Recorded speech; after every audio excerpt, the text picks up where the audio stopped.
For centuries, Sweetheart Abbey, founded in 1273 by the devoted Lady Dervorguilla, has loomed over the Scottish countryside.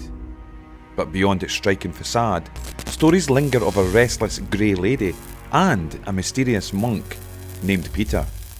Join me as we uncover the chilling evidence and age-old questions that still echo through these sacred walls. Okay, is there any further new evidence that I have to move. After his death, she was so devoted to his memory that she kept his heart in a silver and ivory casket, giving this place its poignant name, Dulce Cor.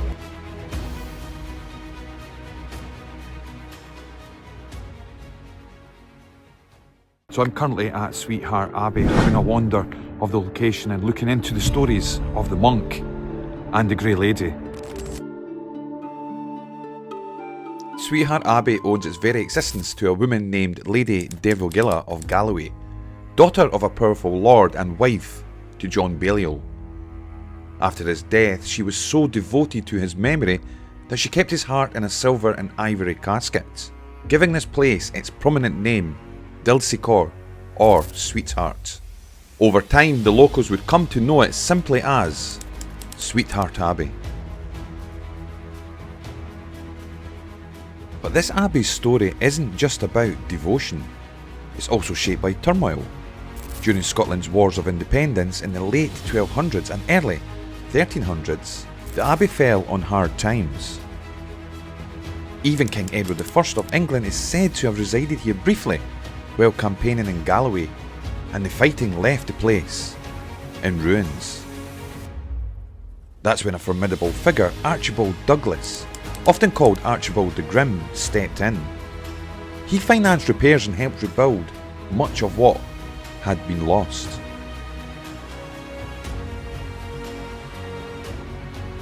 This was a Cistercian community closely linked with the nearby Dundrennan Abbey, and the monks managed farmland stretching across the region.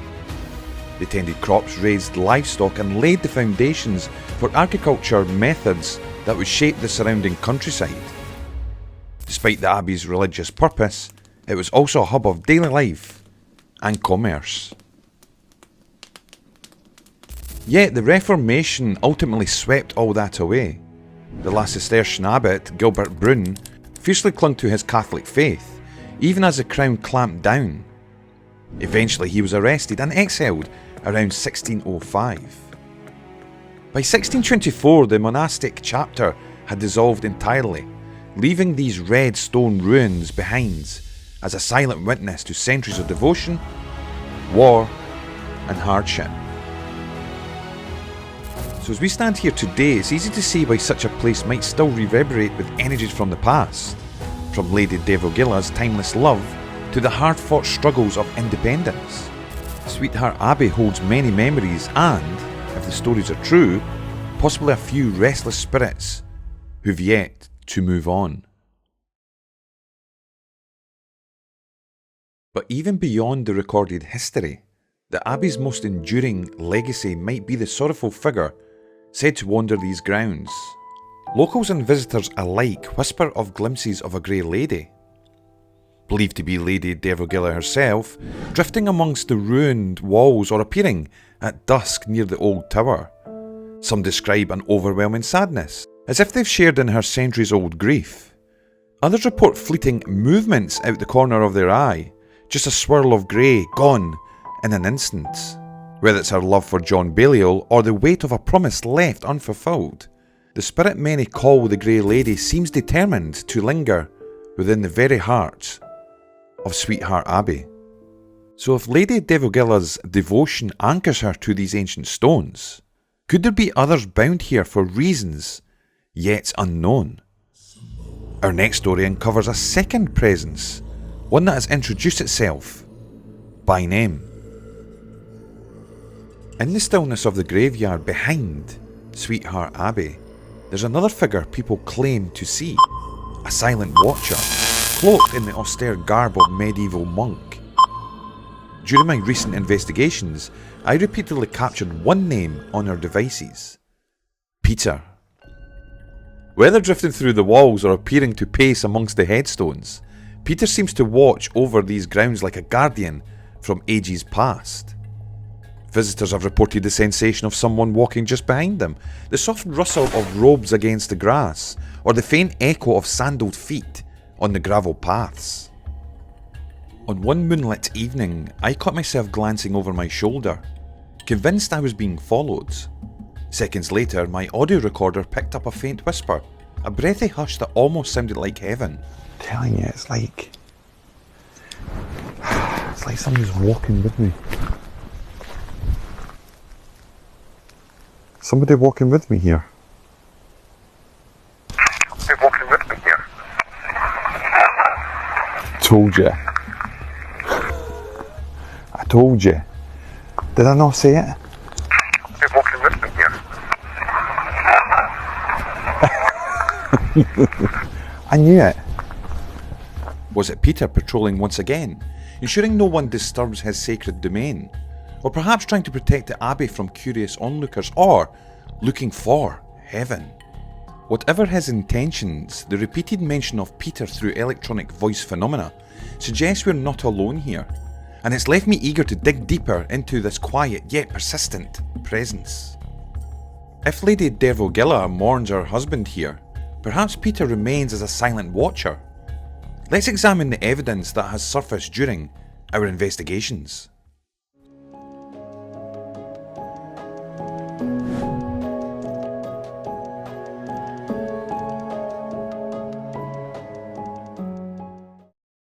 Is the monk still here?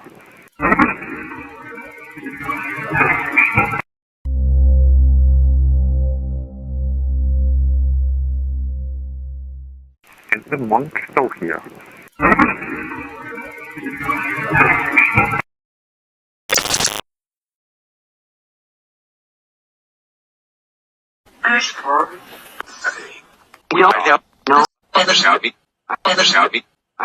Name the location? Bishop's been heard. Okay, thanks, Ryan. Bishop's been heard. Okay, right, okay. Guys, I heard heart in there. Right.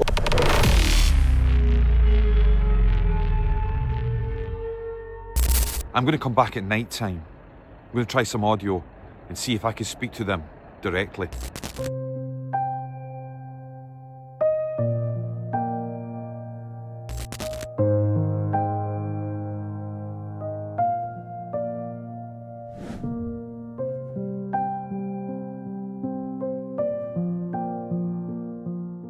Is there any sort of any evidence of that? After myth. Standing in the freezing cold temperatures of Scotland in the dead of night, a spirit has just called out to them. It's a chilling capture that clearly indicates the presence of a spirit. The audio has been thoroughly cleaned, boosted, and meticulously checked. Here's what it reveals. Okay, is there any sort of any evidence of that?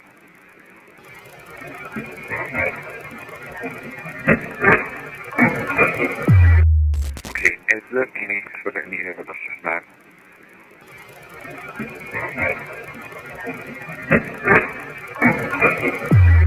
The Grey Lady, Lady Dervorguilla, she is seen, I don't know if you can actually see, it's really dark. I can just see the outline of the Abbey, I don't know if you can see that on.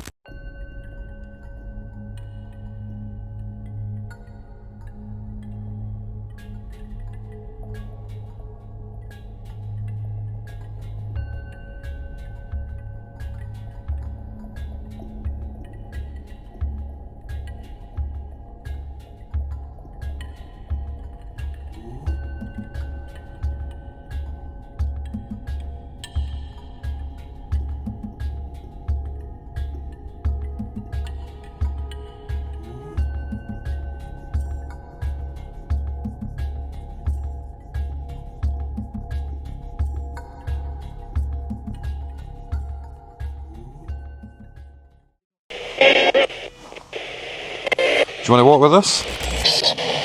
Oh, hello. Psst.